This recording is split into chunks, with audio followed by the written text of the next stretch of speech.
সেই জন্যে তুমি যেদিন থেকে ভগবান, আমি সেই দিন থেকে ভক্ত। কারণ ভিগুমণির পদচিহ্ন ভগবানের বুকের মধ্যে এখানে দিয়েছে না, কি বলছেন, স্ট্যাম্প দেওয়া আছে, যেটা আমরা বলি বিশ্বের পিতা যিনি জগৎ।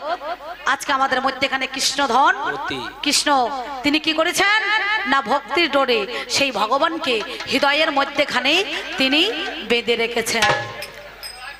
হ্যালোজিনটা দিয়েন না, হ্যালোজিনটা বন্ধ করুন, কারণ চোখে ছটা লাগবে না, কি বলছেন? হ্যাঁ, আমার মুখ দেখা যাচ্ছে তো, বেশ ঠিক আছে। হ্যাঁ ঠিক আছে, মুখ দেখার জন্যই তো আমার মায়েরা এনেছে, বলে একটা বেটা ছেলে আপনাদের জন্য বায়না করুন, আর এই মেয়ে ছেলেটাকে আমাদের জন্য বায়না করা হোক না, কি বলছেন? তাহলে আমার মায়েরা ভক্তিমতী কত দেখেছেন। তাহলে এই ভক্তের বসবাসটা কোথায়? ভক্তির দেশে। এবার আমার কাছে বলে কথা, আমার কাছে বলে কথা,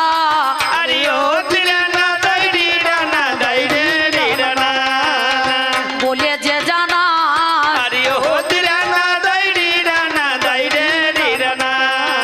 বলো বলো ওরে ভক্ত, মিথ্যা বলি নাই। তাহলে 5 প্রকারের ভক্ত দেখলেন কোথায়? সত্য যুগে ঋষিমণিগণ শান্তভাবে পেয়েছিলেন, ভগবানকে লাভ করেছিলেন। ত্রেতা যুগের মধ্যেখানে দাস হয়ে, কর্মচারী হয়ে আদেশ পালন করেছিলেন ভগবান প্রভু রামচন্দ্র, তিনি কিন্তু তার আদেশ পালন করেছেন দাস হয়ে, নাকি বাবা? হনুমান ত্রেতা যুগের মধ্যে এখানে দাসত্ব করেছে, সবকিছু এনেছে, তার পদতলে দিয়েছে।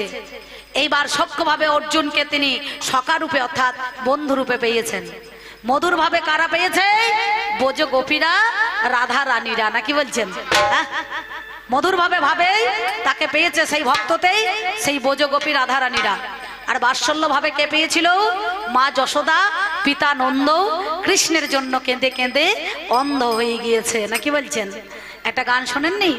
তুমি নন্দ দুলাল ব্রজের গোপাল, মা যশোদার নয়ন মনি, তুমি নন্দ দুলাল ব্রজের গোপাল, মা যশোদার নয়ন মনি, তুমি নন্দ দুলাল ব্রজের গোপাল, মা যশোদার নয়ন মনি।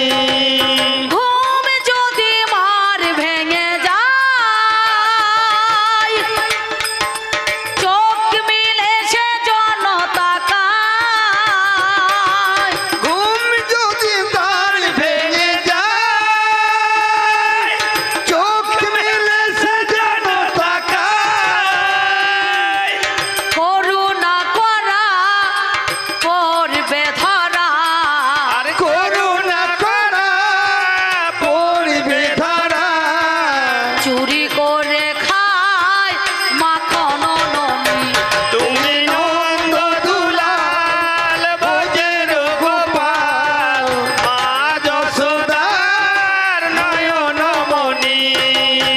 সেই দিন বাৎসল্য ভাবে মা যশোদা কৃষ্ণকে পেয়েছিল, নাকি বলছেন? বাৎসল্য ভাব, তাহলে 5 রকমের ভাবে গেল,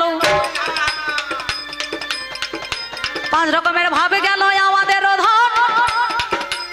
আর একটা ভাবে আছে মনের মতন, আর একটা ভক্ত আমার আছে মহাশয়, গীতার মধ্যেখানে বাবা প্রমাণ দিয়ে দেয়, নাম যার জিজ্ঞাসু ভক্ত ওরে হলো, সেটাই আমার নারদ মনি জানেন সুধি দল।